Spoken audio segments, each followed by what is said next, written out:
everyone, I'm Eilish McLaughlin, Sales and Marketing Consultant at PTFS Europe, and this week what's on my mind are NFTs and ownership issues in Web3 contexts.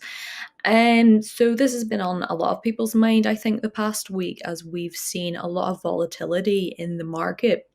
But I'm not so much going to talk about the value or go into things to do with cryptocurrency specifically, but rather to talk about issues with copyright and NFTs. So, first of all, let me provide a little bit of context. What am I talking about? What is Web3 and indeed what are NFTs? So, Web3 is a term for the next phase of the internet that we're entering, according to those who have a vested interest, like cryptocurrency evangelists, etc. Web2 is considered the phase that we're currently in. That's been characterized by the social media revolution that turned users into creators. Web3 is the blockchain integrated internet, one that largely encompasses Web2 but allows users to properly own the content and data that they create. So a Web3 concept that's had considerable traction over the past year are NFTs, or non-fungible tokens. Over 25 billion US dollars were spent on them last year, so their impact cannot be ignored. But what's actually sold, bought, and licensed in an NFT sale, this concept's one of the most misunderstood aspects of the NFT marketplace. You're not buying the image, you're buying the token. They're two separate things, and it's a token that shows ownership on the blockchain, which can allow you tracking for royalty purposes via a smart contract. So on then to a bit of a case study here. A case study about the Bored Ape Yacht Club, one of the most successful NFT ranges by far. If you want to buy one of these Bored Ape Yacht Club NFTs, it'll set you back about $300,000 at its cheapest. They're particularly interesting because Yuga Labs, the company that created Bored Ape Yacht Club, conferred something on their holders of significant value: the intellectual property rights to the underlying artwork of the NFT.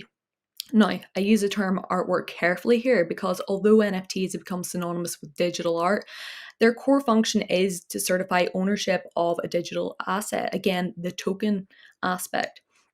We know that if you buy painting, you can't reproduce it or otherwise use the painting image. You just own the object, not the concepts around it. That's uncontested in the traditional art world, but a very controversial subject in the unique digital assets industry. Other key NFT players like CryptoPunks don't operate like this, and that's why their tokens haven't had this insane skyrocketing value attached to them or nearly as much attention as the Bored Ape Yacht Club. Within the first 3 months of their launch, Bored Ape owners put their cartoons on lines of craft beer, created an animated YouTube series, made painted replicas, and designed skateboard decks like you can see below there. One of the synonymous creators, Gordon Goner, has said that anything that people create with their apes only grows the brand. Yuga Labs want to create like a scalable culture, not unlike the ethos that sprung the open source software community, which I find quite interesting personally. But the reality is that monetizing a Bored Apes use rights is difficult, and I'd say fundamentally at odds with things like Creative Commons or open source. Merchandise created by Bored Ape owners would be competing with the Bored Ape Yacht Club itself, who have the sole right to use their logo and other non-token specific intellectual property. The project's licensing agreement is internally inconsistent on the issue of ownership. Yuga Labs is most likely granting a sole license instead of an exclusive license. A sole license grants rights only to that licensee, but not to the exclusion of the licensor. Yuga Labs is certainly granting commercial rights to the purchaser to make commercial use of the art for the purpose of creating derivative works based upon the art and to earn revenue from this. But at the same time, it's apparently not restricting itself from doing the same. If this license is indeed a sole license, does a Bored Ape Yacht purchaser have any standing to sue for copyright infringement from the parent company or issue a DMCA takedown request? Or will the Bored Ape purchaser be deemed to be an agent of Yuga Labs for the purposes of issuing a DMCA takedown request? It's all very unclear. So, just some key takeaways here. I think Bored Ape made some legal errors when launching their NFT projects. Failed to get good legal advice is what you can see really from the outset, probably because they didn't expect things to go so well.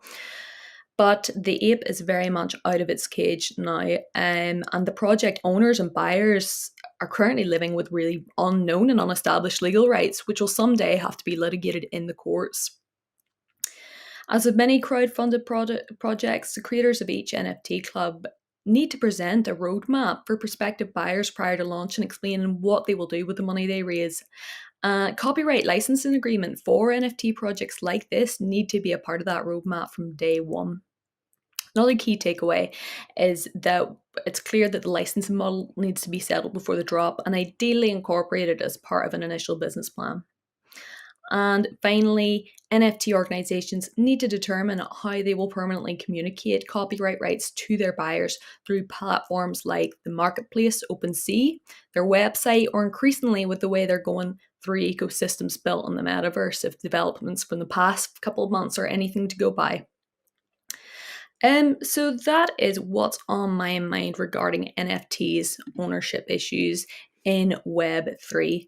Thanks so much, and feel free to check out our other whims and leave any feedback on this type of whim, something a wee bit different, something a wee bit more general and theoretical, but these kind of issues of copyright and Web3, I think, are only going to become more and more relevant to library services. So thanks ever so much.